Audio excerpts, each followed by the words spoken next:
मनसेकडून सलग दुसऱ्या दिवशी व्हिडिओ बॉम्ब, पीडब्ल्यूडीतील आणखी एका अधिकाऱ्याचा व्हिडिओ उघड, कारवाई करण्याचं मनसेचं सरकारला आवाहन.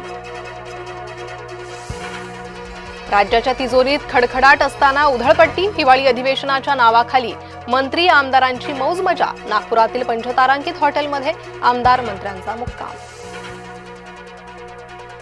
सिडको सदनिकांच्या किमतींबाबत उपमुख्यमंत्री शिंदेंनी बोलावली बैठक. 3.5 सोडतीत न सुटलेल्या प्रलंबित घरांच्या किमतींबाबत निर्णय होण्याची शक्यता. महापालिकांच्या मतदार याद्या जाहीर करण्यास मुदतवाढ. प्रभागनिहाय अंतिम मतदार याद्या जाहीर करण्यास 5 दिवसांची मुदतवाढ. राज्य निवडणूक आयोगाचा निर्णय.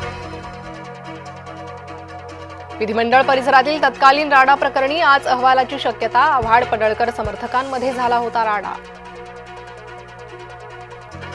मेळघाटच्या शेतकऱ्यांची आज नागपुरात बैठक. आदिवासी विकास मंत्र्यांसोबत शेतकरी करणार चर्चा.